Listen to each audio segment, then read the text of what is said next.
So chapter 24 opens with them in Islamabad, and Amir says it's the city Kabul could have been. And then Amir, Farid, and Sohrab have a hotel room, and Farid tells Amir that he wants to go home to see his children, and Amir tries to get Farid to stay the night, but Farid has to leave, and Amir gives Farid money with $2,000 for his troubles, and Farid is so shocked, but he still has to leave to go see his family. And then Sohrab fell asleep, so Amir takes some medicine and also falls asleep. And when he wakes up, it's dark out and Sohrab is gone. So Amir goes down to the front desk to ask the manager if he has seen Sohrab, and he has not. And he imagines all the horrible things that could have happened to him while he was gone. And then they figure out that Sohrab must have wandered over to the Shah Faisal Mosque because he was so impressed by it when they drove by. And he gets the manager to drive him there, and they find Sohrab at the mosque. Sohrab then talks about mosques and how he loves them, and he asks Amir about Amir's parents, and they talk about being orphans and how they miss their parents. And Sohrab mentions that he's beginning to forget his parents' faces, and Amir gives Sohrab a Polaroid of Hassan that Rahim Khan gave him. Sohrab asks Amir if God will put him in hell for what he did to Asef, and Amir tells him no, he won't. And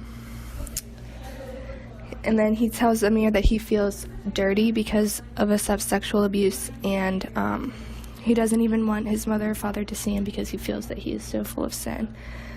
And then Amir asks Sohrab, would you like to come live with me and my wife in America? And Sohrab doesn't answer. So for a week, Amir and Sohrab don't mention the question that Amir asked, and they hang out and get to know each other. Sohrab mentions asking if there's hawks in America, and while this isn't a saying he would come with him, he finally talks about it again. So then Amir tells Sohrab that Hassan was his brother, and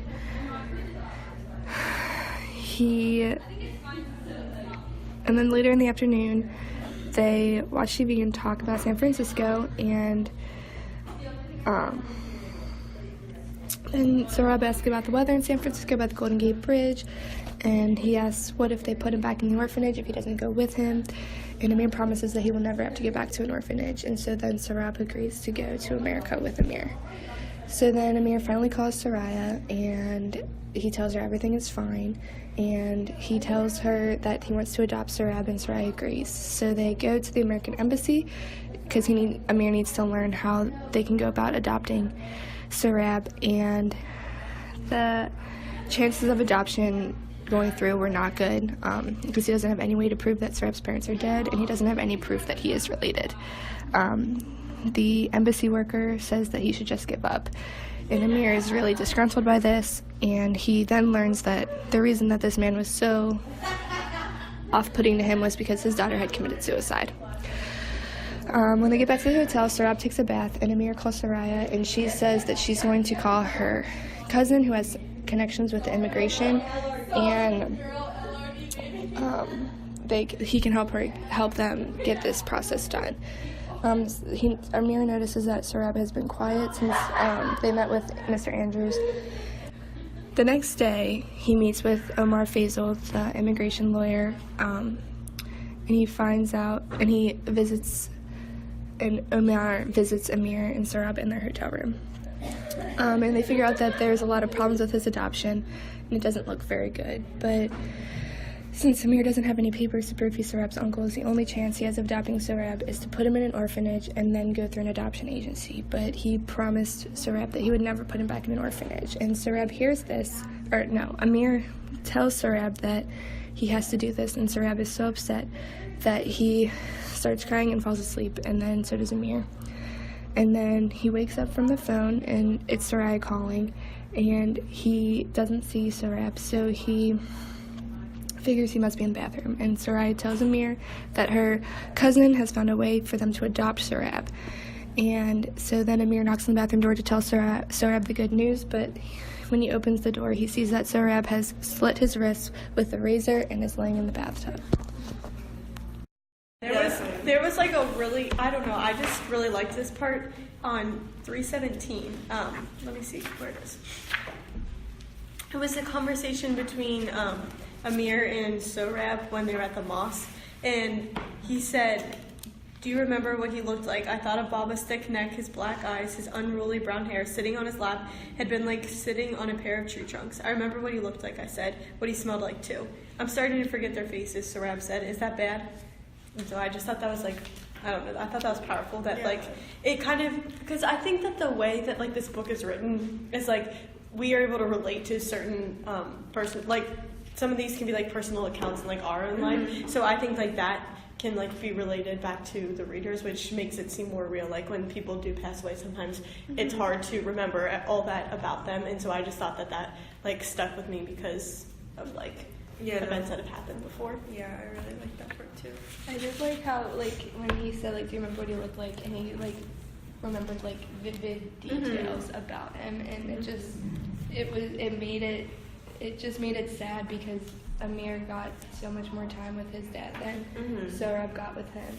Yeah. And because of that time, like, Sorab couldn't even describe his father like that.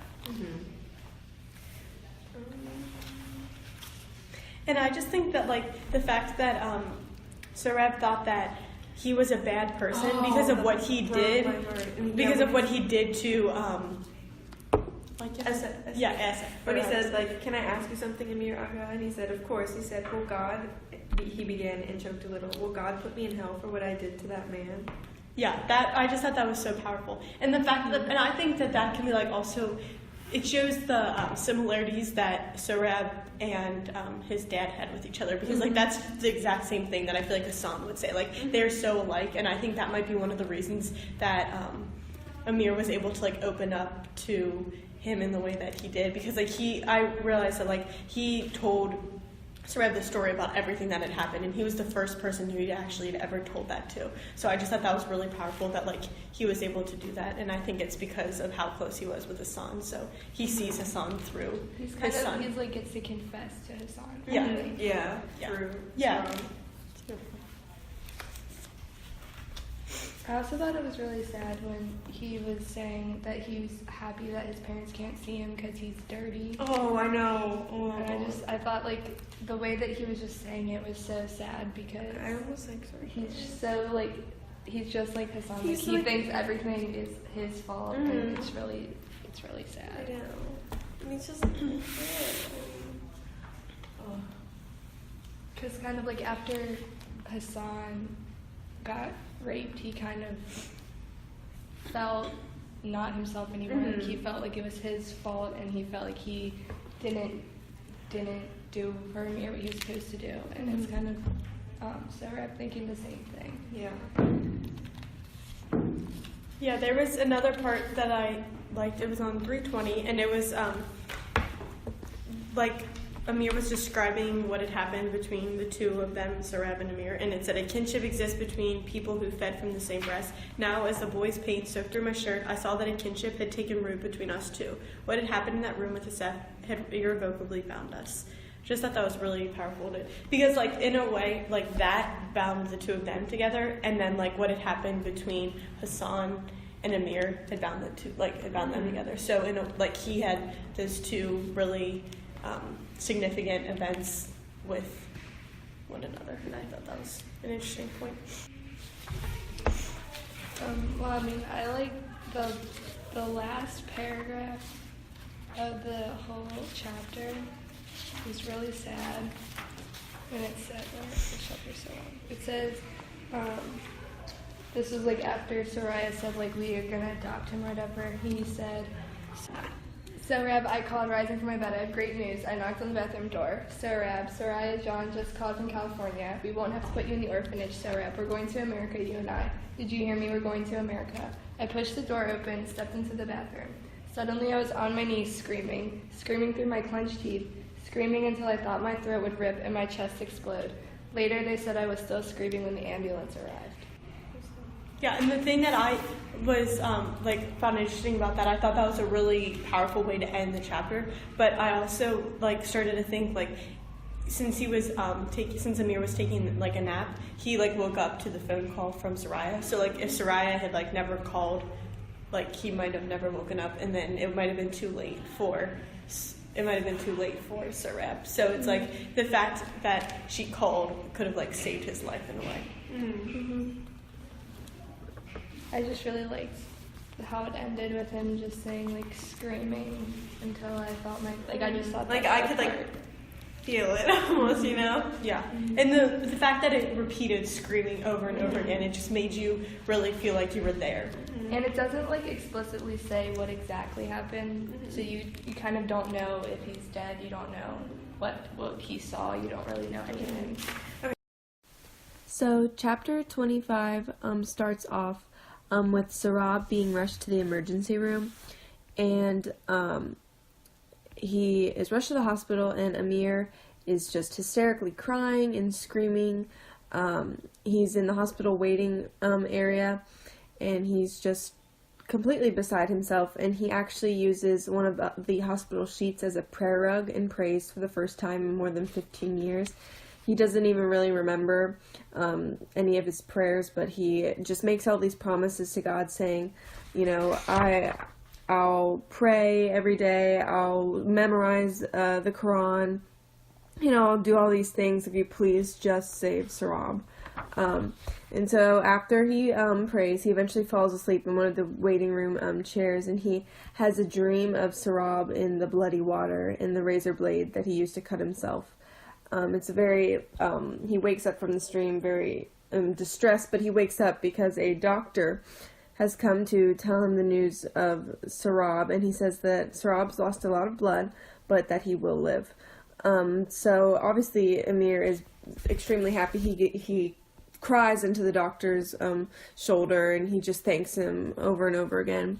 And so then Amir stays in the hospital while Sarab sleeps, and when he wakes up, he asks Sarab how he feels, but Sarab is mute at this point. He won't talk, he won't look at him, and he's kind of just has this look on his face of just, he, you know, is just silent. He won't talk to anyone. And so Amir decides to read to him the same book that he used to read to Hassan, but Sarab doesn't really want to listen, and so Sarab tells Amir that he's just tired of everything, and he says he wants his old life back. And Amir says he wished he could give him his old life back, but he can't. And then Sarab says that he should have left him in the water. And Amir obviously tells Sarab not to say that, but it really hits Amir, and he feels really guilty. And so Amir says that he was coming to explain that they found a way for Sarab to go to America with him. But Sarab doesn't say anything, and he essentially stops speaking entirely. He goes mute. And so then the first half of chapter 25 ends with Amir and Sarab arriving in San Francisco in around 2001, with Soraya, his wife, picking them up from the airport. The second half of chapter 25 begins with Amir and Sorab coming to America, and Soraya being very excited to see them. She turns the study upstairs into a room for Sorab, and one night Amir cannot sleep, so he wanders into the room that Sorab was in, and he picks up the photograph of Hassan and Sorab, which Sorab had put underneath his pillow. In that moment, Amir realized that he forgave Baba for loving his son. That next night, Amir and Soraya had the general and Kahunam Tahiri over for dinner. The general asked why Amir would bring Hazara boy back. Kahunam Tahiri and Soraya tried to tell him that this is not his place to ask, but Amir stands up for himself, saying, "You'll never again refer to him as a Hazara boy in my presence. He has a name, and it's Sorab." So all this time, since the hospital and Islamabad, Sorab hasn't said a word. He's been completely silent. And that this is very hard on both Soraya and Amir. September 11th happens, and everybody in America begins to talk about Afghanistan and all the cities that Amir had grown up in. Soraya and Amir decide to become involved in charity work for hospital on the Afghan-Pakistani border, and through all this, while all this is occurring, Sorab is still silent. Then we shift to March of 2002, and Kahunam Tahiri, Amir, Soraya, and Sorab all decide to go to Lake Elizabeth Park to celebrate the Afghan New Year. There is a barbecue, and somebody has music that Amir's never heard. Most importantly, people are flying kites. Amir decides that he wants to buy a kite, and he walks over to Sorab and shows him the kite, and he tells Sorab about all the memories that Hassan and he had in Kabul, and how they were the best kite runners around. Amir asks Sorab if he'd want to help him fly the kite, but Sorab doesn't answer. So Amir decides to run, and the wind lifts his kite in the air. Amir then notices that Sorab is standing right beside him. So although Sorab doesn't answer him when he asks if he wants to hold the string, Sorab does take the string in his hand, which is a very big moment between the two of them. A green star begins to close in, and Sorab hands the string to Amir, and Amir says he's going to teach it a lesson. So while Sorab holds a spool, Amir does Hassan's old lift and dive trick, and he cuts the green kite. The people watching applaud, and Sorab smiles. When Amir asks Sorab if he wants to run the green kite for him, Amir thinks he sees Sorab nod. Before he takes off, Amir says to Sorab, just like Hassan had said to him all those years in Kabul, for you 1,000 times over. Amir saw Sorab smile, and even though it was just a smile, it meant everything to him. With arms wide open, Amir ran, and that smile made anything all right. Okay, I have like food for thought. Where am I going with this?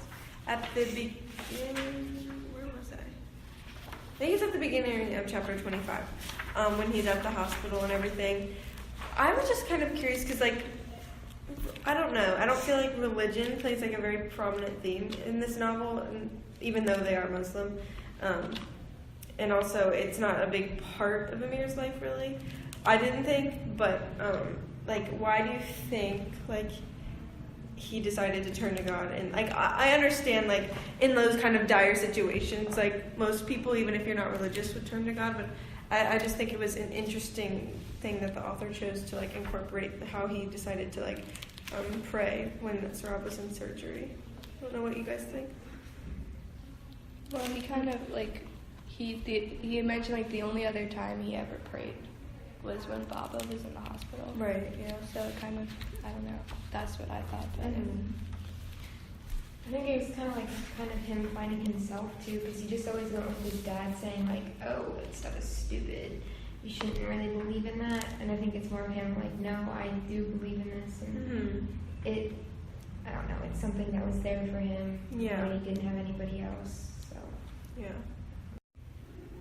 I feel like our setting, because, like, if you, like, where it says, like, after 3 days, this is talking about the ICU, and then it talks about what had happened in the bathroom. So it has, like, two settings in one, kind of, we could talk about. After 3 days in the ICU, they withdrew the breathing tube and transferred him to a ground-level bed. I wasn't there when they moved him. I'd gone back to the hotel that night to get some sleep and ended up tossing around in bed all night. In the morning, I tried not to look at the bathtub. It was clean now. Someone had wiped off the blood, spread new floor mats on the floor, and scrubbed the walls. But I couldn't stop myself from sitting on its cool porcelain edge. I pictured Sorab filling it with warm water, saw him undressing, saw him twisting the razor handle and opening the twin safety latches on the head, sliding the blade out, holding it between his thumb and forefinger. I pictured him lowering himself into the water, lying there for a while, his eyes closed. I wondered what his last thought had been as he had raised the blade and brought it down. Well, just him describing, like, he makes a point of saying how clean the bathroom was and how everyone it was scrubbed and cleaned up. It's just they're trying to erase what happened, but he will never. It'll always be there for him. But like the person, like obviously someone else is gonna have the new hotel room. They have to scrub it down, and it's gonna be like he never almost died in that room. Mm-hmm. Yeah. That, so. it kind of reminds me of when they were back at the stadium and like the people came out and they stoned those two people, and then afterwards they like kicked the dust around to like make it seem like nothing happened when something clearly did happen, and it's happening like all of the time and nobody wants to address it. And it's like, well, you need to address the fact like there's someone almost died in this hotel room. I don't know. Go back. There was just a quote like right before it that I just thought was really powerful. It said what he yearned for was his old wife. Wait, let me look for it, because I think I wrote that down wrong. What he yearned for was his old life. What he got was me in America. And that was just, I just thought that was like really sad, because I feel like Amir wants to give Sorab the best life that he can, but in the end, like, he's not going to be his father, and all the things that he wants to do for him will never, like, be good for him, or as good as like And he America would will hope. never be. And it will never be his home. He can have all the opportunities in the world, but he still doesn't have his home, his family, like his parents. So, Amir, John, you're going to tell us why you have brought back this boy with you? Iqbal, John. What sort of question is that? Khalid Jamila said. While you're busy knitting sweaters, my dear, I have to deal with the community's perception of our family. People will ask. They will want to know why there is a Hazara boy living with our daughter. What do I tell them? Soraya dropped her spoon, turned on her father. You can tell them. It's okay, Soraya, I said, taking your hand. It's okay, General Sahib. It's quite right. People will ask. Amir, she began. It's all right, I turned to the general. You see, General Sahib, my father slept with his servant's wife. She bore him a son named Hassan. Hassan is dead now. That boy sleeping on the couch is Hassan's son. He's my nephew. That's what you tell them. That's what you tell people when they ask. They were all staring at me. And one more thing, General Sahib, I said. You will never again refer to him as Hazara boy in my presence. He has a name and it's Sarab. No one said anything for the remainder of the meal. I just feel like in that, description, it makes Amir seem like Sareb is like his son. I feel like he treats him like that. And I just think that was the first step in kind of realizing that when he is able to defend somebody and is able to defend him, it makes him seem like He's finally defending Sarab the way he never did for Hassan. And he's saying you'll never refer to him as a Hazara boy. And That's what Asaf called Hassan, or that's what Asaf called them, and that's what Amir used to refer to Hassan as, and he's like, he's not a Hazara boy, he's my family. yeah. And then just with structure wise, she bore him a son named Hassan. Hassan is dead now. Just I feel like that those are just very simple and short sentences, but it really adds to that. It's saying Hassan's dead now. We realize that, but then The short sentences grab attention. Yeah. He's my nephew, things like that just make it stand out. And he's very matter of fact, which is unique for Amir, because usually he's just kind of doesn't say much, and he just kind of beats around the bush, but he's not embarrassed. He's like, this is what it is, and this is what you're going to tell people. And then also in that chapter, it was on 357, and Amir said, if someone were to ask me today whether the story of Hassan, Sarab, and me ends with happiness, I wouldn't know what to say. Does anybody's? And I just thought that was really, powerful in the fact that, in this, we're, reading it and wondering, will it end, happy? But, even at the end, we don't exactly know. I feel like we were left with so many unanswered questions, and I think that might be, a way to, foreshadow, what is to come. Because, we thought that we might figure it out, but we never did, and so... Well, the whole part when they were kite fighting, I thought was just really cool because the way he described it was exactly the way that he would describe it when him and Hassan were doing it. So it was just a complete parallel, except Hassan was, Amir was in Hassan's place, and it was just the roles reversed, but it was still the exact same way that they used to do it when they were younger. And so the roles were reversed because they're finally equal. Yeah. There was another thing when they were talking about, I don't know exactly where it was, but they were saying how Amir couldn't even remember what Sareb's voice sounded like. When he went mute. Yeah. I just think that... It really empowers. It really shows how much of a silence it really was that he didn't speak. And I felt really bad for Soraya because she just wanted to have a little boy that she always wanted and do She things was so with him. patient, for just finding out, about, Amir's whole thing with Hassan, and then now bringing this boy in, and she was so, patient. I don't know, it just makes me like her character even more.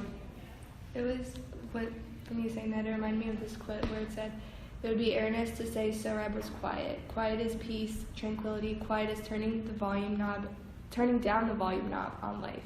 Silence is pushing the off button, shutting down all of it. And so it's just it was just enforcing, he wasn't just a shy kid not talking. He was shutting down. Yeah. Just like Hassan shut down. Because of him. So the ending was really, really good, I thought. because I don't know how I feel. I was happy that they didn't, like, I don't know. I thought it ended nicely. I thought that it was a nice ending. Yeah. It didn't need a lot. Yeah. It didn't need it, I don't I think. feel like it would have like defeated the whole purpose of like this whole like journey, this whole novel, to like have it all like kind of just all resolve in like one chapter, you know? Yeah, if it all resolved at the end, it'd be kind of like, it wouldn't be as realistic. Yeah, it would, yeah. It wouldn't be as meaningful.